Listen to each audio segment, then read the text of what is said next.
제가 이제 오늘 말씀드릴 내용은 제 기후변화에 대응해서 고품질 쌀, 벼농사 이렇게 핵심 재배 기술 몇 가지 설명드리겠습니다. 우리 제 기상개요 하시기 전에 먼저 한번 간단하게 보겠습니다. 우리나라 쌀 산업의 현재가 어떤지. 그래서 크게 키워드가 네 가지가 정도가 있습니다. 그 중에 최근에 가장 어떻게 보면 큰 키워드는 우리 기후변화하고 쌀 소비 감소죠. 그래서 기후변화 심화 같은 경우에는 최근에 겨울철 온도가 좀 따뜻해지던가 비가 많이 오던가 아니면 태풍이 자주 오는, 그 다음에 저희는 또 정 반대죠. 비가 안 오는 가뭄이 현재 이상기상으로 계속 나타나고 있고, 이게 이상기상이 어떻게 보면 이상기상이 상시화된 현재 계속 그런 모습입니다. 매년 이런 이상기상이 나타나고 있는 현재 상황이고요. 그 다음에 쌀 소비 감소 같은 경우에도 어떻게 보면 쌀 소비 감소는 몇십 년 동안 계속 줄어왔었죠. 쌀 소비가 계속 줄어왔었는데 작년 같은 경우에는 우리 소비 감소와 더불어 산지 쌀 가격도 같이 하락돼서 어떻게 보면 최근에 가장 문제가 되고 있는 쌀 소비 감소하고 기후변화 심화가 현재 쌀 산업의 키워드라고 보시면 되겠습니다. 그래서 이제 기상계량 한번 보겠습니다. 5월달 강수량 한번 보겠습니다. 5월달 강수량 1.3mm 왔습니다. 1.3mm. 예, 비가 안 왔다는 얘기죠. 1.3mm. 예, 거의 비가 안 왔고요. 6월달도 마찬가지로 70mm 정도 왔는데 전년이나 평년 대비해서, 특히 평년 대비해서 보면 거의 한 절반도 안 왔습니다. 예, 50% 이하로 올 정도로 5월달, 6월달 비가 굉장히 적게 온 한 해였고요. 그 다음에 7월달, 8월달도 보시면 8월달도 비가 그렇게 많이 온 건 아닙니다. 115mm 정도면 평년 대비 역시 절반도 안 왔고요. 예.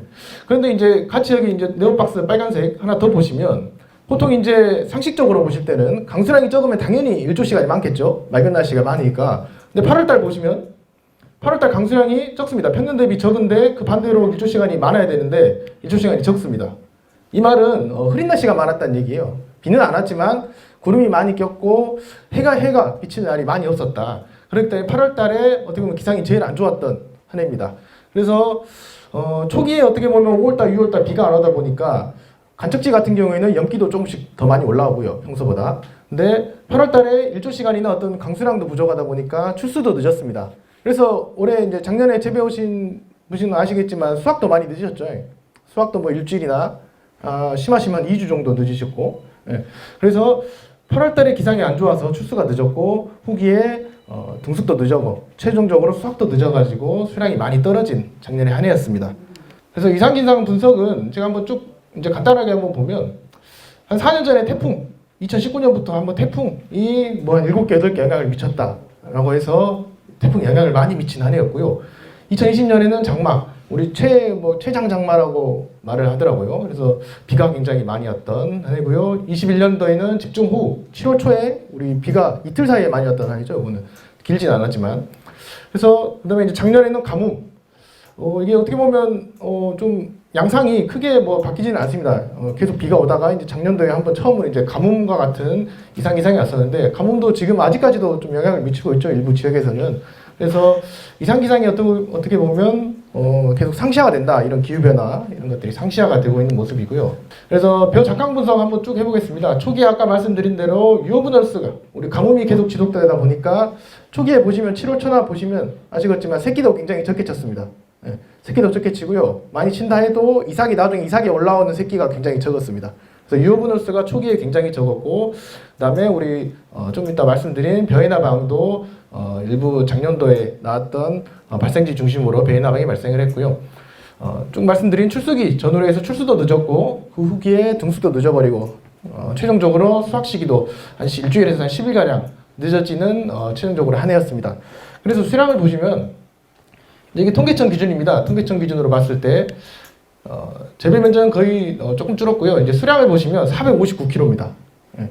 우리 재작년에 21년도에 재작년에 수량 많이 나오셨죠. 520kg로 다 통계청 기준인데 520kg가 나왔는데 이때 참 어떻게 보면 수량이 많이 나왔던 한 해입니다. 저희가 1950년도, 60년도부터 통계가 되고 있었는데 지금까지 2022년, 21년까지 해서 500kg가 단보다 500kg 넘은 적이 몇 번 없습니다. 통계청 기준으로 저희 해남 지역으로 한했을 때. 근데 재작년에는 520kg 수량이 굉장히 많았던 한 해인데 작년도에는 아까 말한 어떤 그런 가뭄이나 이런 출수가 늦어지는 이런 영향으로 수량이 459kg 정도로 수량이 낮았던 한 해였습니다. 네. 그래서 이제 주요 저희 현장 사례 올해 처음 한번 넣어봤는데요. 주요 현장 사례 저희가 현장 그 사무실에 있을 때 전화상으로도 문의가 많이 오고 현장에서도 저희가 많이 출장도 나가고 그랬던 사례 몇 가지 한번 꼽아봤습니다. 먼저 육묘, 이제 뜬묘 발생이라 해놨는데 육묘상 저희가 현장을 많이 나갔습니다. 예, 육묘 관리나 어떤 병이 많이 왔을 때 모판 한번 봐주러 이렇게 많이 나갔거든요. 그래서 이 사례는 저희가 이제 노지에서 하시는 분입니다. 노지에서 모판을 많이 이렇게 하시는 분이에요. 뭐 한두 판 하는 게 아니라 대농이셔가지고 노지에다 이렇게 많이들 하셨더라고요, 많이. 근데 이제 현장에 나가보니까 이렇게 울퉁불퉁 하더라고요. 모판이 일정하지도 않고요. 그래서 이제 한번 뒤집어 보니까, 예, 이렇게, 매트도 일정하지 않고 좀 뭐 뿌리도 많이 썩어가는 모습을 보이고 있었습니다. 예. 그래서 이제 보통 이 정도 되시면 어떻게 하십니까? 이제 급하시면 약을 치시죠. 예.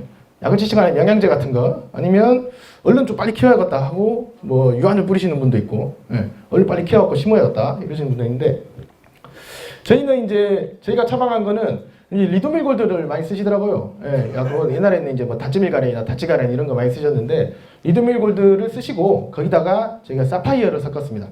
리도밀 골드하고 사파이어를 섞어서 좀 심한 데는 저희가 뿌려주고요. 만약에 더 좀 그러신다 하시면 우리 아미노산 계통 영양제가 있습니다. 뭐 참비라든지 뭐 이런 영양제 계통이 있거든요. 그 세 가지를 섞으면 생육이 많이 회복이 됐습니다. 예. 올해도 뭐 어떤 일교차나 이런 것 때문에 아마 육묘상에 이런 분들이 계실 겁니다. 그러면 조금 심하다 싶으시면 아까 말한 리도밀 골드하고 사파이어 그다음에 참비 계통 영양제를 섞어주시면 생육에 많이 도움이 됐습니다. 그 다음으로 가뭄에 의한 생리장애 이게 7월 한 중순 정도에 잎이 이유 없이 끝이가 마르더라고요. 이 끝이 우리 꼭 심하면 우리 그 간척지에다 염기 올라오면 우리 벼 잎끝이 싹 말라붙잖아요. 그리고 잎도 이렇게 쉽게 말해서 이제 위조 현상이라고 하는데 잎이 오그라드는 그런 현상이 많이 나오더라고요. 그래서 저희는 7월 아시겠지만 7월 초중순에 어떤 이런 잎끝이 마르는 증상이 나온 병이나 해충은 특별한 게 없습니다. 7월 초에 나올 만한 병이 뭐 도열병, 잎도열병 조금 나오고 그다음에 초기에 나올 수 있는 뭐 물바금이 조금 나오고 뭐이 정도인데 저희도 조금 어떻게 보면 애를 먹었던 좀 상황입니다. 그래서 저희도 현장 기술 지원도 요청도 많이 하고 상급 기관에서 많이 와서 이렇게 저희도 현장 지원을 했는데 결론적으로는 가뭄에 의한 어떤 생리 장애로 저희가 최종 판단을 했습니다. 그래서 크게 뭐 약이나 이런 건 안 했고요. 따로 뭐 병이 아니기 때문에 그래서 이렇게 물 자주 걸러대주고 그래서 후기에는 뭐 특별히 수확도 뭐 문제 없이 잘했던 포장입니다. 그래서 올 한해도 아마 가뭄이 쭉 이어진다고 하면 이런 증상이 많이 나올 겁니다. 우리 번답이나 간척지하고 뭐 육답 상관없이 나오더라고요. 그래서 이렇게 좀 잎이 마르신다 하면 아무래도 좀 더 관리를 좀 해주셔야 되겠습니다. 작년에 산이 쪽은 멸구가 좀 나온 데는 나오고 특별한 일은 문제 안 됐거든요. 그래서 이 황산 쪽, 황산 해안가 쪽하고 계곡, 그다음에 화산, 저 율동리 쪽, 저기 고천암 쪽 그쪽 단지로 해서 좀 벼멸구는 많이 나왔습니다. 그다음에 우리 세균 별마늘병이나 문고병 이런 것도 매년 나왔는데 제가 말씀드리고 싶은 건 요겁니다. 요 밑에 이거 보이실까요? 밑에 청벌 이거 청색으로 된 거고. 네. 이거 이제 벼에나방이라고 하는데. 이제 청벌레라고 부르시더라고요. 현장에서는 청벌레. 예. 이렇게 청색해서 청벌레라고 부르시더라고요. 그래서 이게 재작년에 황산에서 처음 나왔습니다. 황산 우리 고천암에서 8월 초에 우리 한참 8월 초면 언제죠? 우리 멸구약 할 때죠. 그때 한참 우리 드론 날리고 이럴 때인데 옆에서는 드론이 막 날아다니고 헬기가 날아다니는데 그 옆에 포장이 이렇게 이 청벌레가 많이 나와서 피해를 입은 적이 있습니다. 얘들이 피해는 어떻게 오냐면 우리 메뚜기 먹은 것처럼 잎을 갉아먹습니다. 예. 잎을 이렇게 살짝 갉아먹는 것도 아니고 뭐 하루 이틀 사이에 우리 메뚜기 먹듯이 싹 갉아먹어버립니다. 예. 그렇기 때문에 재작년에 황산에서 좀 나와서 좀 문제가 됐었는데 제가 이제 왜 말씀을 드리냐면 작년에는 요게 나왔습니다. 예. 작년에 이제 익명의 문자를 제가 받았습니다. 그래서 이 사진을 하나 보내주시더라고요. 그래서 이게 뭘까? 이게 뭘까 생각했는데 이 번데기더라고요. 번데기. 예. 예, 이 번데기가 돼서 이 나방이 돼서 나방이 다시 알을 까면 이 청벌레가 되더라고요. 그래서 이 나방이 나온 시기가 번데기가 나온 시기가 한 7월 초 좀 넘어서 나왔습니다. 예. 그래서 뭐 번데기가 뭐 나오면 뭐 특별하니 뭐 하겠냐 가만히 있는데 근데 애들이 번데기가 어떻게 해야 되냐면 잎끝을 이렇게 맙니다. 잎끝을 우리 홍명나방 우리 희사가 말듯이 잎끝을 이렇게 말아가지고 말면 되는데 애들이 잎을 자르고 떨어집니다. 잎을 지금 이게 다 잘려 있잖아요, 잎이. 예. 그래서 잎을 끊어 먹습니다. 이거 잎을 끊어 먹고 번데기가 돼서 이 안에 숨어 있습니다. 우리 희사처럼. 그래서 희사는 그냥 그대로 말잖아요. 잎 끝이 그대로 마는데 얘들은 잎을 이렇게 잘라먹고 논 물에 떨어집니다. 그래서 현장에 가보면 이것도 잎끝이 하나도 없습니다. 7월 한 중순, 초중순에 가면 잎끝이 다 잘려 있더라고요. 그래서 이게 뭘까 하다가 이 논 가장자리 보니까 이게 떠다니더라고요. 이게 보니까 이렇게. 그래서 이제 그걸 찍으셨더라고요. 그래서 어떻게 보면 지금 이게 벼이나방이라고 하는데 최근에 안 나왔습니다. 한 1, 2년 사이에 나오고 뭐 옛날에 이게 나왔다고 최근 사이에 안 나왔는데 최근 1, 2년 사이에 지금 계속 나오고 있습니다. 번데기부터 7월 초에 피해를 입히고 8월 달에 이 애벌레가 또 다시 피해를 입히고 그래서 이제 어떻게 보면 저희 기준에서 좀 더 확산되고 있는 모습입니다. 그래서 이 벼이나방, 청벌레에 한번 잘 좀 주의 깊게 보시기 바랍니다. 약을 맞으면 죽습니다. 약을 맞으면 죽고 현장에서 잘 보이도 않습니다. 근데 이게 청색이다 보니까 벼 입에 이렇게 붙어 있으면 잘 안 보여요. 실제로도 잘 안 보이더라고요. 근데 약 맞으면 쉽게 죽는 애들입니다. 근데 이제 뭐 아까 말한 대로 하루 이틀 사이에 이게 다 먹어버리기 때문에 이렇게 잎이 좀 갉아먹는 피해가 자주 좀 보인다. 그러면 한번 잘 보시면 이게 잎에 딱 붙어 있거든요. 그래서 이 벼이나방도 오늘 제가 몇 가지는 강조드릴 사항인데 그 중에 하나가 이 벼이나방 꼭 한번 챙겨보시기 바랍니다. 이제 본격적인 고품질 재배 기술인데요. 이제 일반적인 내용은 넘어갔고요. 저희 병해충이나 이런 주의해야 될 병해충이나 이런 것들만 위주로 설명을 드리겠습니다. 먼저 키다리병입니다. 키다리병은 매년 잘 나오시죠? 키다리병 매년 나오는 애를 계속 나오더라고요. 그래서 작년 같은 경우에는 품종 중심으로 좀 많이 나왔습니다. 우리 저기 이제 이쪽은 안 하실 것 같은데 봉황벼나 우리 토메보레 봉황벼나 아니면 예찬 우리 키가 작은 예창 품종이라고 있습니다. 그래서 품종 특성 자체가 좀 키다리병이 약한 품종에서 좀 많이 나왔고요. 종자 소독이 좀 잘 안 된 그런 모판에서 키다리병이 많이 나왔습니다. 그래서 이게 그대로 심으면 이게 본담에서도 많이 나옵니다. 그래서 이렇게 출수도 똑같이 합니다. 키다리병 걸렸을 때 출수도 이렇게 똑같이 하고요. 이렇게 보시면 이렇게 나중에 이렇게 마르는데 이게 안 마르는 것도 있습니다. 열에 하나 둘 정도는 그대로 수확까지 합니다. 키다리병 걸려도. 대부분 이렇게 마르는데 수확까지 해서 나중에 그걸 또 종자로 쓰시면 더 많이 나오겠죠. 키다리병이. 그래서 키다리병이 본답으로 이양해도 그냥 마르게 죽는 게 아니라 출수나 수확까지도 된다라는 걸 아시면 되겠습니다. 그래서 키다리병은 제일 좋은 방법은 우리 저기 종자 소독을 하는 게 제일 좋습니다. 꼭 저희가 말씀드릴 거는 이 온탕 소독하고 약재 소독을 같이 해주셔라. 그래서 정약재 소독까지 만약에 힘드시다면 온탕 소독만 해주셔도 충분합니다. 우리 이거 지금 육묘장이거든요. 왼쪽은 육묘장이고 오른쪽은 지금 이제 많이 하시는 분이에요. 뭔가 뭐 이제 큰 대농분이신데 이렇게 육묘장이나 이렇게 대농하시는 분들도 온탕 소독만 합니다. 온탕 소독. 물어보니까 약재 소독까지 따로 안 하시더라고요. 그래서 이렇게 지게차를 이렇게 이용해서 이 틀도 이렇게 제작하셨다 하더라고요.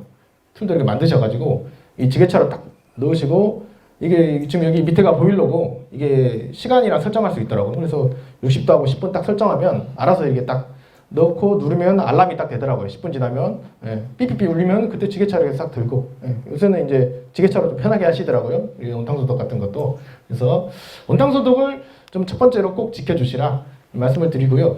이 온도 관련도 60도하고 온탕소독은 60도에서 10분 그 다음에 약재소독은 30도 이거 꼭 온도를 꼭 지켜주셔야 됩니다. 시간도 중요하지만 온도를 꼭 지켜주셔야지 우리가 충분한 정자 소독이 되기 때문에 말 그대로 살균이 돼야 되기 때문에 그래서 이 온도도 60도, 10분, 30도 꼭 지켜주시기 바라고요. 보급종은 아시죠? 이제 소독종자가 안 나온 지가 꽤 됐습니다. 제가 소독종자 안 나온 지가 한 4년, 5년 정도 된 것 같은데 보급종은 이제 전량 미소독으로 나옵니다. 소독종자는 이제 안 나옵니다. 그렇기 때문에 꼭 종자 소독도 보급종도 꼭 같이 해주시고요. 그 다음에 제가 이제 말씀드린 게 이 선충 방제를 위해서 반드시 살충제를 같이 넣어주시라를 말씀을 드립니다. 왜냐면 이게 언제 선충이 많이 나왔냐면 재작년에 우리가 새청무 보급종이 안 나오는데 우리가 공공기침이가 되다 보니까 재배를 많이 하셨을 때가 있어요. 그러니까 종자가 부족하니까 자가체종 종자를 많이 쓰세요.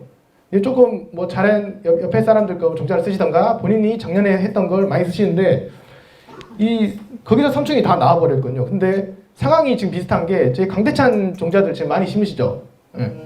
강대 전남 10호 종자 많이 심으시는데 상황이 비슷합니다. 우리 강대찬 종자도 지금 보급종이 안 나오는데 이렇게 지금 아름아름해서 지금 제가 뒤에서 설명드릴 건데 면적이 많이 늘어났거든요.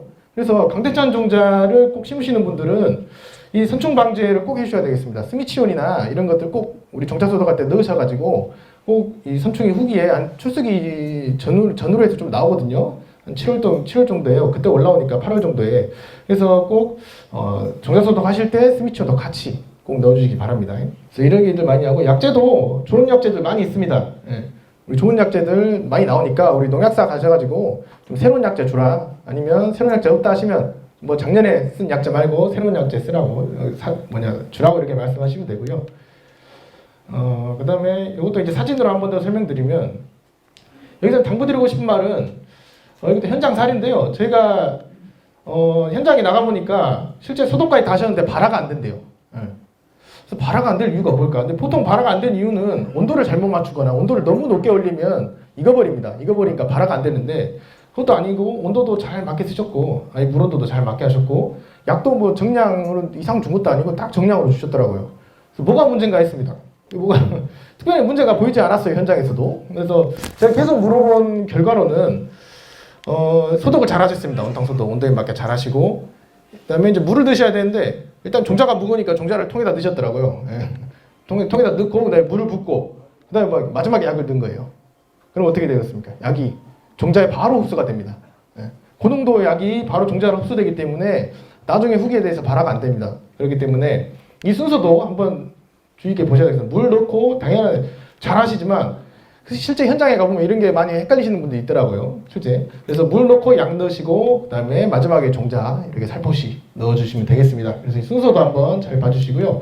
그래서 이 종자 소독 같은 경우에는 이제 1년에 한 번 정도 하니까 우리 나중에 발화기 하실 때 발화기 잘 산소나 이런 거 잘 나온지도 한 번 더 확인해 보시고요. 1년에 한 번밖에 안 하니까요, 종자 소독은. 그래서 종자 소독 한번 올해 한번 주의 깊게 한번 봐주시면 되겠습니다. 그래서 보시면 키다이폰 방지 효과도 온탕소독만 해도 96%가 잡힙니다. 예. 예. 친환경도 그래, 친환경은 온탕소독만들 많이 하시죠. 예. 근데 온탕소독만 해도 96%, 97% 잡히기 때문에 온탕소독을 꼭 철저히 해주시면 되겠습니다. 그 다음에 육묘상 병해충은 제가 이제 아까 뜬묘를 말씀드렸죠. 뜬묘랑 이꽃병, 짤럭병, 이게 이제 보통 현장에 나가면 뜬묘가 나중에 되면 이제 이꽃병이나 짤럭병으로 많이들 이게 변하더라고요. 그래서 육묘상 관리는 가장 중요한 건 뜬묘나 병해충이나 이꽃병이 나오는 이유는 일교차입니다. 일교차. 우리가 한참 모판 필 때가 한 5월 정도잖아요. 그때 5월달 일교차가 큰 이유는 낮 온도가 이렇게 갑자기 막 뭐 더워서 올라가는 게 아닙니다. 밤 온도가 떨어지기 때문에 일교차가 커지는 겁니다. 그렇죠. 그래서 밤에 어떻게 좀 보온을 할까? 보온을 좀 강구 대책을 좀 마련하셔야 되고요. 뭐 특별히 내가 매년 육묘 하는데 나는 뭐 특별히 문제가 없다. 내가 하던 대로 뭐 하셔도 문제가 없다. 이러시면 예, 그 방식대로 하시면 되고요. 근데 매년 내가 어떤 병이나 자주 오고 육묘로 고생을 한다 하시면 이 저녁에 이런 흰색 부직포들을 쓰시지 마시고, 아니 검은색 차양막 쓰시지 마시고, 우리 검은색 차양막들 많이 쓰시죠. 예. 물주기 편하니까. 예. 근데 이런 거 쓰시지 마시고 이런 흰색 부직포 같은 걸 덮어주시면 아무래도 저녁에 좀 더 보온이 되거든요. 예. 그래서 매년 좀 이런 육묘로 좀 고생을 하시는 분들은 저녁에 보온을 어떻게 좀 할지에 대해서 좀 잘 보셔야 되겠습니다. 그래서 흰색 부직포 같은 경우를 이렇게 밤에는 좀 덮어주고 낮에는 이렇게 좀 다시 열어주고, 예, 좀 많이 하시는 분들은 좀 번거로우시겠지만 좀 육묘로 고생하신 분들은 이렇게 좀 관리를 해주시면 되겠습니다. 약재 같은 경우에 다찌밀 골드랑 뭐 다찌간에 있는데 그거보다는 아까 말씀드린 리듬글 골드하고 사파이어, 그다음에 참비계통, 아미노산 계통 영양제까지 섞어주시면 많이 생육이 도움이 되니까요. 참고하시기 바라고요. 좀 심하시면 참비만 쓰셔도 됩니다. 우리 아미노산 계통 영양제가 성분이 뿌리 발균 쉽게 뿌리 활성제거든요. 그래서 어떻게 보면 모나 이런 것들도 뿌리가 중요하기 때문에 우리 참비계통만 쓰셔도 충분히 생육에 도움이 되겠습니다. 이제 그 다음으로 이제 번딱 병해충인데요. 제가 이제 여기서부터는 작년에 좀 나왔던 병해충 위주로 좀 설명드리겠습니다. 작년에 나왔던 좀 문제되었던 일부 지역에서 입도열병은 문제가 안 되죠. 최근에 저희가 농협에서 뭐 뿌리주나 이런 것도 잘 나눠드리고 뭐 왕꿈이나 이런 것도 잘 쓰시니까 입도열병 문제가 안 되는데 우리 목도열이 문제죠. 이삭도열병이나 목도열. 그래서 목도열 이삭도열병 아시죠? 잘 이제 매년 나오는 거니까 우리 출소한 7일 전에 우리 침투형성 약제를 이렇게 살포해 주시면 되는데 우리 기본 방제 기간 때 같이 쓰셔도 되고요. 예. 근데 제가 추가적으로 한 번 더 말씀드릴 거는 이 출소 이후에 요새 보시면 아까 기상기후에도 보듯이 출소할 때 흐린 날씨가 굉장히 많습니다. 요새. 예. 흐린 날씨도 많고 습한 날씨가 많아지기 때문에 병 발생이 많습니다. 제가 이제 뒤에 쭉 보시면 아시겠지만 병 얘기를 주로 드릴 거거든요. 병 발생이 많기 때문에 이삭도열병도 마찬가지입니다. 이삭도열병도 이 술환과 이 병에 걸리면 술환과 바로 영향을 미쳐버리기 때문에 이삭이 마르니까. 그래서 내가 기본 방제 기간 우리 멸구약 할 때 같이 이삭도열병 약을 넣으셨더라도 후기에 이런 비나 어떤 자중 비가 오거나 아니면 흐린 날씨가 지속이 되면 꼭 한 번 더 논을 한번 보셔가지고 논을 한번 쓱 둘러보셔가지고 조금 멀 것 같다 싶으시면 추가적으로 좀 방제를 해주셔야 된다라는 말씀을 드립니다. 그다음 깨시무늬병은 제가 이제 작년하고 재작년 이쪽 산이 쪽이거든요. 이쪽도 다 지금 산이 간척지 쪽입니다. 깨시무늬병 발병이 최근에 산이 간척지나 아니면 저기 항상 고천암 쪽 그쪽에 좀 나오다가 최근에는 육답 쪽으로 좀 넘어옵니다. 깨시무늬병 같은 경우에도 우리가 비료가 빨리 떨어지니까 나오니까 우리 간척지 쪽으로 좀 많이 나왔거든요. 근데 최근에는 이런 기상과 관련 때문에 기상 그 변화 때문에 육답에서도 깨시무늬병이 많이 나옵니다. 특히 산이 쪽이 많이 나오더라고요. 그래서 한번 좀 자세히 설명드리면 원인은 비료 효과가 먼저 떨어지는 게 원인입니다. 원인은 똑같습니다. 근데 작년 같은 경우에는 아무래도 우리가 이양도 많이 늦었고요. 우리 비도 안 하고 보니까 이양도 많이 늦고 벼 자체가 좀 영약하게 많이 자란 면이 있습니다. 그렇기 때문에 아무래도 후기에 또 비료나 이런 것들이 많이 떨어지고 병 발생 환경이 되었을 때 아무래도 좀 더 병이 쉽게 오지 않았나. 작년 같은 경우는 그렇습니다. 그래서 육답으로 많이 넘어온 경우가 있고요. 그래서 깨시무늬병도 후기에 많이 나오기 때문에 이것도 수량과 많이 영향을 바로 미칩니다. 그래서 깨시무늬병 같은 경우에는 약이 있습니다. 약은 있는데 후기에 헤드윈이나 월크린이나 있는데 첫 번째로 뭐 종자 소독을 먼저 해주시는 게 중요하고요. 깨시무늬병도 균이 종자에서 오기 때문에 먼저 종자 소독을 해주시는 게 중요하고요. 그 다음에 이 첫 번째로 토양 계량. 토양 계량. 내 토양이 어떤지 비료 효과가 빨리 떨어지는 게 원인이기 때문에 토양 계량을 한번 하시거나 아니면 토양 검정. 우리 토양 검정 아시죠? 우리 지금 하면 좋거든요. 1월이나 2월 지금 농한기 때 토양 조금 뜨셔가지고 우리 센터에 오시면 토양 검정 무료로 해드립니다. 그래서 깨시무늬병이 내 눈에 많이 오고 좀 생육도 좀 안 나오고 수량도 좀 덜 나온다. 이런 땅들은 가셔가지고 토양 검정 지금 한 1월, 2월에 한번 해보시면 좋거든요. 그래서 한번 해보셔가지고 내 논에 뭐가 부족한지, 뭐 유기물이 부족한지, 뭐 질소인산, 뭐 가리 이런 게 부족한지, 그래서 한번 확인하시고 어떻게 보면 이런 토양 계량, 우리 경종적 어떤 방제가 먼저 들어가야 된다라고 말씀을 드립니다. 그래서 이 토양 계량하기 위해서는 우리 볏짚도 썰어놓고 이러시면 좋은데 볏짚이 요새 가격이 좋아서 많이들 안 썰으시더라고요. 롤로 많이 마시고. 그래서 어쨌든 볏짚도 썰어 넣으시고 우리 규산제 비료도 3년마다 한 번씩 나오죠. 규산제 비료도 꼭 같이 넣어주시고 하시면 되겠습니다. 퇴비도. 그리고 이거 말씀드릴게요. 이거 토양 계량이나 저희가 이제 작년에 또 용농 교육을 하셨을 때 누가 질문을 하셨는데 토양 계량을 하라길래 했대요. 그래서 어떻게 하셨냐 물어보니까 유박을 한 2포 사셔가지고 이게 뿌렸대. 유박을 한 2포 사셔가지고 뿌렸는데 똑같이 깨시무늬병이 나왔다. 이렇게들 오시더라고요. 그래서 유박 2포가 토양 계량인가요? 유박 2포 뿌리시는 게? 아닙니다. 유박 2포 가지고는 토양 계량이 안 됩니다. 그냥 그거는 말로 그냥 토양에 뿌린 거지. 토양 계량을 하시려면 퇴비 뿌리시려면 퇴비도 보시면 이제 한 트럭 갖다 뿌리시고 이러셔야지 토양 계량이 되지. 뭐 유박 조금 뿌리셔가지고는 토양 계량이 좀 어렵습니다. 그래서 이런 토양 계량도 하시려면 그 정도는 좀 하셔야지 토양 계량이 된다라는 말씀을 마지막에 드리고요. 그 다음에 세균 배알마른병. 세균 배알마른병도 우리 꽃꽂이병이라고들 현장에서는 부르시더라고요. 꽃꽂이병이라 해서 똑같습니다. 우리 출수기 전후로 해서 좀 흐린 날씨가 많고 했을 때 나오는 병이고요. 이 세균 배알마른병은 역시나 마찬가지로 우리 종자 속에 균이 있습니다. 그래서 1차적으로 방지할 수 있는 거는 종자 소독을 하시면 됩니다. 종자 소독. 그래서 나중에 후기에 가서도 이렇게 미질이 많이 떨어지는 모습을 보이고요. 그래서 첫 번째 방지할 거는 종자 소독을 좀 철저히 해주시면 되겠습니다. 균에서 애들이 균이 계속 종자 안에서 월동을 하고 나오기 때문에 종자 소독만 잘 해주시면 문제가 안 되는 병이기 때문에 그래서 종자 소독을 해주시고요. 그 다음에 아까 말씀드린 대로 목도열도 똑같이 출수 전후로 굉장히 요새 비가 잦고 흐린 날씨가 많기 때문에 같이 좀 추가 방제를 해주시면 되겠습니다. 그래서 우리 약 이삭도열병이나 우리 멸구약 하실 때 같이 꼭 넣으시면 되겠습니다. 또. 그다음에 이제 여기서부터는 이제 작년에 문제는 안 됐는데 앞으로 좀 문제가 될 이제 병해충들 몇 가지 소개시켜 드리는데 그 전에 앞서 제가 이제 말씀드린 게 다 병밖에 없죠. 지금 뭐 도열병, 그다음에 뭐 깨시무늬병, 뭐 별마늘병, 병과 최근에 어떤 병해충 양상이 병이 많습니다. 병이 많이 나옵니다. 8월 중순 그때 전후로 해서 병이 굉장히 많이 나오기 때문에 뭐 올해도 마찬가지일 것 같습니다. 올해도 병 발생이 많을 걸로 예상이 됩니다. 그렇기 때문에 병 방제를 하는데 조금 더 주의를 해주시면 되겠습니다. 그다음에 먹노린제는 제가 매년 설명드리는데 먹노린제 사진 한번 잘 봐주시죠. 사진. 예. 어떻게 생긴지 잘 보셔야 됩니다. 먹노린제.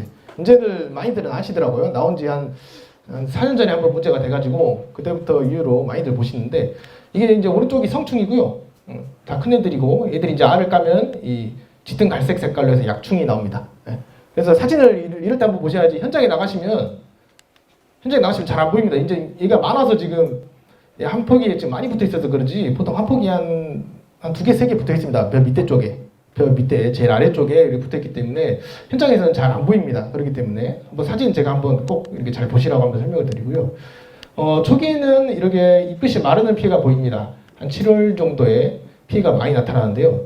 7월 정도에 이렇게 초기에 피해가 나타나고 아까 말한 그 짙은 갈색 약충 우리 새끼들이 나올 때가 한 8월 우리 출수 이후입니다. 한 8월 한 중순 정도. 그러면 애들이 벼를 똑같이 빨아도 그때는 이삭이 달려있기 때문에 이삭과 바로 영향을 미칩니다. 그래서 이런 백수 현상이 나오거나 아니면 전체적으로 좀 우리 목도에 걸린 것처럼 이렇게 이삭이 마르는 현상이 많이 나타납니다. 이게 좀 목노린제가 또 문제가 될 수 있는 거는 월동을 합니다. 월동. 우리 우렁이 같이 겨울에 잠자고 있다가 본답으로 또 내년에 또 본답으로 넘어옵니다. 그래서 많이 나오는 경우가 이쪽입니다. 이제 산이 쪽은 조금 그러긴 한데 이런 산이나 언덕이 좀 있고 그 다음에 농경지가 바로 연결되어 있는 곳 이런 쪽에서 많이 나오거든요. 저희도 항상 이런 쪽을 주로 예찰을 많이 나갑니다. 그래서 이런 산기슭에도 많이 월동을 하고요. 아니면 우리 논둑 같은 데 보면 괜히 돌 하나씩 있죠. 우리 논둑에 괜히 돌 하나씩 놓여져 있습니다. 가면 이제 열어보면 이렇게 노린재들이 이렇게 다 자고 있습니다.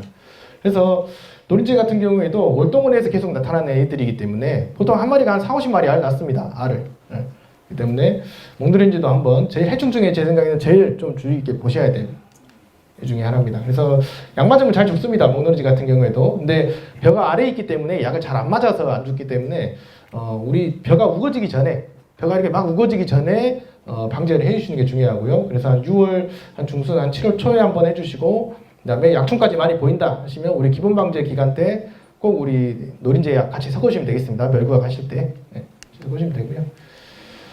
벼멸구는 어떻습니까? 벼멸구 작년에 좀 우리 저기 해안가 쪽이나 이런 쪽으로 좀 많이 나왔습니다. 송지나 그다음에 황산 쪽에 하나리 쪽, 그다음에 화산은 저기 율동 쪽, 그다음에 우리 계곡 친환경 단지 한 데 조금 나오고요.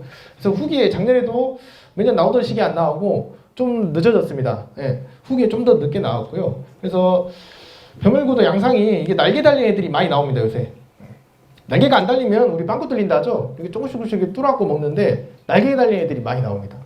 날개 달리면 애들이 이렇게 먹습니다. 전체를 다 먹습니다. 날개가 달렸기 때문에 이동도 쉬워지기 때문에 전체가 이렇게 다 먹는 모습을 보입니다. 그래서 이것도 이 포장도 지금 해안가 쪽인데 수확이 한 2주 정도 남았습니다. 2주 정도. 근데 이렇게 다 먹어보니까 이거 좀 많이 속상하시더라고요. 그래서 이 벼멸구도 초기에 잡는 게 중요하죠. 우리 멸구약 잘 뿌리십니다. 예, 우리 꼭 그 항공 방지하실 때 멸구약 꼭 잘 섞어주시고요. 아니면 이렇게 개인 방지하실 때도 멸구약 꼭 섞어주시기 바랍니다. 어떻습니까? 제가 이제 병이 제일 많죠. 병이. 예. 병이 올해도 마찬가지일 겁니다. 제가 다시 한번 강조드리는데 병이 많기 때문에 병을 잡을 수 있는 1차적인 방제는 뭐다? 종자소독입니다. 종자소독. 종자소독만 해도 아까 말한 여러 가지 병들을 많이 잡을 수 있거든요. 예, 그래서 올해 한 해는 병해충 중에 병 방제를 좀 잘 주의 있게 보시면 되겠습니다. 이제 병해충 마무리하고 이제 품종 궁금하신 품종 몇 가지 설명드리고 이제 마무리하겠습니다. 이건 이제 한번 참고하시라고 한번 넣어봤습니다. 저희는 상위 5대 품종인데 전남 해남은 작년 기준이고요. 전국은 재작년 기준입니다. 전국은 아직 통계가 안 나왔더라고요. 그래서 전남 해남 당연히 새총무가 1등입니다. 우리 전남 22개 시군 모두가 공급 정부선별 품종이 새총무가 들어가 있기 때문에 당연히 새총무가 많이 있고요. 전국적으로도 새총무가 굉장히 많습니다. 3등. 새총무가 나온 지가 한 5년 정도 됐습니다. 우리 정식으로 품종 등록된 지가 한 5년, 6년 정도 됐는데 그 사이에 이렇게 빠르게 새총무가 많이 늘었고요. 현재는 뭐 아마 2등까지는 올라갔을 것 같습니다. 3강을 넘어서 새총무가 많이 재배가 늘었고요. 이제 제가 5등까지 뽑아놨는데 6등은 뭐겠습니까? 6등. 다들 맞추시는데 6등. 전남 해남. 6등이 뭘까요? 최근에 많이 재배하시는 강대찬. 6등이 강대찬입니다. 전남 해남 모두 강대찬 6등. 전남 같은 경우에는 지금 강대찬이 한 4,500헥타 정도 재배를 하고 있고요. 저희 지역도 뭐 900헥타, 추정치인데 900헥타, 한 1000헥타 정도 현재 재배하는 것으로 보고 있습니다. 그래서 강대찬도 면적이 굉장히 많이 늘었다 말씀드립니다. 그래서 새총무 쪽 설명을 드리면 새총무는 이제 재배들을 많이 하셔가지고 잘합니다. 근데 이제 제가 한번 설명드릴게. 요 맨 마지막인데 잘 한번 보실까요? 여기 새총무 품종이 작년에 새총무하고 뭐 기타 다른 품종 심으신 분들 보시면 새총무가 수량이 덜 나왔죠. 많이 안 나왔죠. 작년에 새총무 품종이. 그래서 왜 그랬냐? 그래서 저희도 그 이 새총무 육종하신 박사님한테도 물어보고 주변 얘기를 들어보면 박사님 말로는 이 새총무 품종 자체가 온도에 좀 민감하답니다. 다른 기타 품종보다 온도에 좀 민감한 특성이 있기 때문에 여기 나오면 이양이 빠를수록 축수기도 빨라진다. 이렇게 말씀하시더라고요. 근데 이 말도 맞습니다. 맞는데 이 반대로 보시는 게 중요하다. 반대로. 그러면 이양이 늦는다는 얘기는 축수가 늦어진다는 소리죠. 그렇기 때문에 우리가 항상 제가 이제 이가 아니더라도 새총무를 말씀을 드리는 게 이양을 좀 빨리 하셔라. 6월 뭐 한 중순 이렇게 넘어가 버리면 6월 중순 정도 돼 버리면 아시죠? 후기에 청기가 많이 나오는 거. 그래서 새총무를 좀 일찍 하셔야 되고요. 작년 같은 경우에는 아무래도 가뭄의 초기에 가뭄의 영향도 있고 그 다음에 8월달에 출수기가 애초에 늦어버리는 영향이 있었습니다. 모든 품종이 다 가뭄이나 그런 거에 기상 관련에 영향을 미쳤지만 새총무 품종 자체가 온도에 좀 민감한 특성이 있기 때문에 더 수량도 안 나오고 더 어떻게 보면 출수도 늦어지고 수확도 늦어지는 모습을 보였습니다. 그래서 어떻게 보면 출수도 늦어지고 수확도 늦어지니까 후기로 갈수록 새총무는 등수기 더 안 됩니다. 청기도 많이 나오고. 그렇기 때문에 새총무가 뭐 작년에 조금 다른 품종보다 수량이 많이 안 나왔던 한 해였습니다. 그래서 새총무 재배하실 때 이런 것도 한번 보시면 되고요. 세일미는 넘어가고요. 강대찬 한번 보겠습니다. 강대찬 새누리가 모근이고요. 신동진 추청을 섞었습니다. 그래서 신동진하고 거의 유사합니다. 신동진을 대체하기 위해서 만든 품종이기 때문에 신동진하고 어떤 초형이나 어떤 수량이나 이런 것도 거의 비슷하지만 자, 수량 보죠. 545kg로 현재 품종 특성표에 나와 있습니다. 어디 공감하신가요? 545kg? 아니죠? 현장에서 해보시면 어떤가요? 더 나오죠? 545kg 더 나옵니다. 이제 이게 품종 특성이라 제가 이제 평균적인 어떤 값을 해놓은 거지 실제 우리 현장에서 보면 560kg 그 이상 나옵니다. 실제로는 이제 545kg라고 수량이 생각보다 안 나오네? 이렇게 하시는 분들 있더라고요. 근데 현장에서는 더 나온다. 560kg 이상 나오기 때문에 어떻게 보면 좋은 품종이다. 그래서 도복도 강하고요. 우리 신동진에서 자주 발생될 때 우리 수바라도 저파산 내수바라성을 가지고 있고 도복에도 강한 모습을 보이고 있습니다. 근데 이제 이 강대찬 육종하신 분이 우리 새총무 만드신 분하고 똑같은 분입니다. 전남 아까 전남 6호, 전남 10호 다 새총무 만드신 분하고 똑같은 분이거든요. 그래서 꼭 우리 강대찬 재배하시는 그 농가분에게 설명을 드릴 때 꼭 전달해 주라 라는 말이 있어요. 빨간색으로 제가 표시해놨는데 질소지 비료를 과다使用하면 모든 품종이 다 당연히 밥맛이 떨어집니다. 수량은 올라가겠지만 밥맛이 당연히 떨어지고 미질도 굉장히 떨어집니다. 근데 강대찬 품종 특성 자체가 질소지 비료를 많이 주면 밥맛이 현저하게 떨어진답니다. 강대찬 좀 넘어가요. 신동진하고 비슷하게 생겼습니다. 실제로 가서 봐도 신동진 비슷하게 생겼고요. 볕대도 짱짱합니다. 그것도 잘 안 되고요. 그래서 이양 시기 같은 경우에도 5월 말이나 한 6월 초 정도에 해주시는 게 가장 좋습니다. 우리 강대찬 같은 경우에도 수량 보실 때 5월 말이나 6월 초 정도로 해주시는 게 좋고요. 그 다음에 이걸 꼭 설명을 드리면 나중에 질문하시는 게 참동진이 더 좋은 거 아니냐? 다 600kg 이상. 참동진을 좀 하지 그렇게 말씀하시더라고요. 참동진은 전북에서 만든 품종입니다. 전북. 신동진을 대체하기 위해서 만든 품종이 전남은 강대찬, 전북은 참동진 이렇게 두 개로 나눠집니다. 그래서 이건 전북에서 만든 품종, 전북에 맞는 품종이고요. 저희 전남에서는 강대찬이 만든 품종입니다. 실제로 전북에서 신동진 보신 분 있으시죠? 전남 신동진하고 다릅니다. 키도 전남보다 굉장히 작고요. 이상목은 거의 비슷한데 이상이랑 이상목은 거의 비슷한데 키가 전남보다 훨씬 적습니다. 그렇기 때문에 참동진을 저희 지역에 와서 심어버리면 다 도복됩니다. 저희가 재작년에 한번 저쪽 송지나 이쪽에서 실증 재배를 한번 심어봤는데 신동진 비료 주듯이 해버리면 다 쓰러지더라고요. 전남 지역에서는 키가 커버리니까. 그래서 저희 지역은 강대찬이 맞는 품종이다. 그래서 강대찬을 꼭 심어주시기 바라고요. 조명이로도 예찬 한번 설명드릴게요. 예찬은 키가 작은 대신 키가 작습니다. 66cm밖에 안 됩니다. 키가 굉장히 작죠. 근데 수량은 580kg 이상 나오는 다수성 품종입니다. 그래서 키가 작고 수량도 많이 나오는 대신에 이게 이제 빨간색 다 표시해 놓은 게 우리 아까 말한 키다리병에도 약하고요. 도열병에도 약합니다. 병에 좀 취약한 품종이다. 병해충 모두 취약한 품종이지만 어떻게 보면 키도 작고 수량도 많이 나오는 품종이긴 하지만 우리 병해충에 좀 약하다는 단점이 있고요. 어쨌든 키가 작으니까 도복도 잘 안 되고 도복도 거의 안 된다고 보시면 됩니다. 그래서 이런 예찬 이런 품종도 있고요. 찰벼도 한번 보람찰이라는 품종을 설명드리고 싶은 게 지금 찰벼로 배곡찰이나 동진찰 많이들 쓰시죠. 근데 보람찰이라는 품종도 있습니다. 중생종이고요. 키가 아까 예찬이랑 똑같습니다. 66cm. 예찬도 66cm.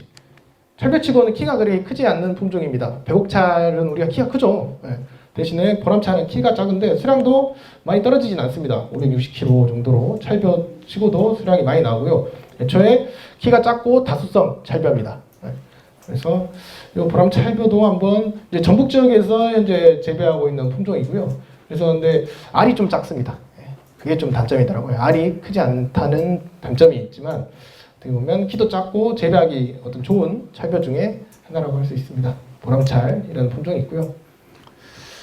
미호는 아실까요? 미호는 이제 저기 지금 화산 쪽에서 현재 좀 브랜드 쪽으로 좀 하려고 하는 계획인데 중간찰입니다. 중간찰, 반찰. 우리 반찰 계통이거든요. 반찰 계통. 그래서 반찰 계통의 수량도 좋고요. 저아밀로스의 중간생종입니다. 근데 이제 숫기가 조금 늦습니다. 중간생종 치고는 숫기가 일반 중간생종보다 조금 더 늦기 때문에 혹시 미호 하시는 분들은 참고하시기 바라고요. 제초제 약해 때문에 많이들 아까 제가 현장 사례도 보시고 이제 전화가 많이 옵니다. 제초제. 근데 작년에 좀 전화가 왔던 게 이 통일계형 벼를 재배하신 분이 있더라고요. 우리 저 구천암 쪽에. 근데 처음 재배하시더라고요. 처음 통일계형 벼를 처음 재배하시는데 이제 제초제를 하셔야 되니까 그냥 제초제 약 하나 주라 이러고 뿌리셨나 봐요. 근데 이제 통일계형은 아시죠? 쓰시면 안 되는 성분이 있습니다. 우리 메소토리온이나 벤조비사이클론 성분이 섞여져 있는 제초제를 받았는가 봐요. 그래서 제초제는 우리 약해와 다르게 제초제를 뿌리면 거의 생육이 어렵습니다. 회복이. 생육이 많이 어려워요. 왜냐하면 제초제 여기 보시면 뿌리가 이렇게 짤떡막해지죠. 우리 제초제. 약해 대표적인 증상이 이겁니다. 뿌리를 쉽게 말해서 짧게 끊어버리고 그러기 때문에 회복이 어렵습니다. 뿌리만 살아있어도 어느 정도 회복을 기대할 수가 있는데 제초제 같은 경우에는 잘못 뿌리시면 회복이 좀 어렵습니다. 그렇기 때문에 내가 통일계형 어떤 변화, 찰변화 아니면 유생미 품종을 하고 계신다 하시면 우리 메소토리온 벤조비사이클론 이 성분명은 어렵죠. 성분명을 외우려 하지 마시고 내가 농약사 가셔가지고 통일계나 이런 벼 재배한다 이런 말씀을 해주시면 농약사에서 알아서 이 성분 피해서 줍니다.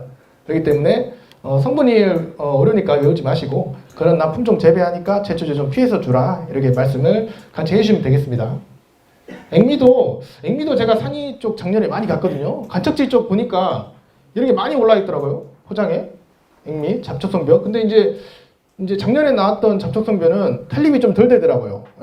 원래는 우리 잡배 아시죠? 까락도 엄청 길고 탄립도 잘 됐는데 작년에 제가 현장에 갔던 그 잡초성 잡벼였는데 거기는 탄립도 잘 안 되고 짱짱하더라고요 벼가. 그래서 좀 어떻게 보면 다른 양상이 보였는데 이 잡벼 같은 경우에도 그렇게 포장이 많이 나오면 계속 나옵니다. 애들이 떨어지면 휴면 기간이 10년입니다. 10년. 땅속에 묻히면 10년 동안 묻혀 있는 거예요. 그래서 내가 좀 뭐 한 8년 차에 나오고 싶다. 그럼 8년에 올라오는 거고요. 한 5년 차에 나오고 싶다. 그럼 5년 때에 올라오는 겁니다. 휴면 기간이 10년이기 때문에 뭐 이게 전체 논으로 퍼지게 되면 제초제를 따로 약을 해주셔야 되겠습니다. 뭐 한두 개 있으면 좀 수고스러우시겠지만 가서 이렇게 좀 뽑거나 좀 모가지만 이렇게 똑똑 잘라주시면 되는데 전체가 오면 그대로 놔두면 나중에 애들이 계속 문제가 됩니다. 계속. 그래서 우리 잡초성 벼로 등록된 제초제가 있습니다. 이 전용 제초제. 꼭 뭐 이게 4월 중순경 뭐 담수에서 이렇게 하라는데 4월 중순에 물 잘 안 내려오잖아요. 예, 그렇기 때문에 그때 뭐 하시지 마시고 나중에 많이 올라오면 그때 제초제를 꼭 같이 살포를 해주시면 되겠습니다. 전용 제초제가 있습니다. 잡초성표로. 우렁이도 참 골칫덩어리죠. 우렁이 산이 쪽도 제가 저쪽 예정리 쪽에 그쪽에 많이 있더라고요. 제가 매년 확인하는데 올해도 올 겨울에도 제가 12월 초인가 확인했습니다. 우리 한참 춥기 전에 12월 초인가 갔는가 예, 많이 살아있더라고요. 수로에. 그래서 거기 약을 뿌리기도 조금 어떻게 보면 조금 애매한 간이 있고 또 옆에 친환경을 하거나 뭐 그럴지도 모르니까 약을 많이들 못 뿌리시는데 저희도 지금 내부적으로 연구도 많이 하고 있고요. 지금 상급기관하고 연계해서 연구도 많이 하고 있는 것 중에 하나입니다. 그래서 좀 많이다 싶으시면 이 본담으로 들어오면 아시죠? 잡기가 어렵습니다. 약을 아무리 뿌린다 해도 나중에 또 어디서 나타나고 그렇습니다. 그래서 아까 말한 대로 수로에 좀 약을 이렇게 한 번씩 좀 쳐주시는 게 좋고요. 이런 생석회 같은 것보다는 우리 일반 약재나 이런 것들 하나 좀 사셔가지고 조금 뿌리시는 게 손으로 이렇게 좀 뿌리시면 되더라고요. 수로 쪽이나. 그러면 아무래도 조금 더 본답으로 들어오는 게 아무래도 좀 적더라고요. 그래서 우렁이 같은 경우에는 그렇게 좀 관리하시면 되고요. 우리 이거 관주처리 아실까요? 모판 관주처리? 우리 지금 농협에서 우리 저기 뭐 뿌리지오나 이런 거 공급했죠. 항상 공급하고 있죠. 뿌리지오나 뭐 왕꿈 이런 것들 가루약으로 현재 공급하고 있는데 이런 가루약 말고 이 물약으로 주는 겁니다. 물약으로. 이양 전에 우리 뿌리고 이양 나가잖아요. 그거 대신에 우리가 이양 전에 이렇게 호스로 하거나 아니면 좀 적으시면 물 뿌리개 같은 걸로 이렇게 뿌리는 어떤 관주처리라 그래서 관주처리 기술이라 부르거든요. 그래서 이거는 약이 3개가 들어갑니다. 우리 살균제 하나, 살충제 하나, 그 다음에 영양제 하나 이렇게 3개가 들어가고요. 이게 어떻게 보면 효과는 굉장히 좋습니다. 이게 이양하고 나서 우리 조생종벼 같은 경우에는 이거하고 약을 따로 안 하십니다. 그 정도로 어떻게 뭐 약 효과가 오래 가고요. 왜냐하면 물로 주기 때문에 애들이 흡수를 하는 거기 때문에 약 효과가 엄청 오래 갑니다. 따로 본답 방제를 안 하셔도 조생종벼는 수확까지도 괜찮더라고요. 예. 마지막 안내사항입니다. 궁금하신 사항. 항공방제. 예. 올해도 농협에서 하는 건 그대로 합니다. 우리 농협에서 방제비 1회 지원해 주는 건 그대로 하고요. 작년과 좀 달라진 점은 올해는 이제 저희가 항공방제비 사용권 지급입니다. 사용권 지급.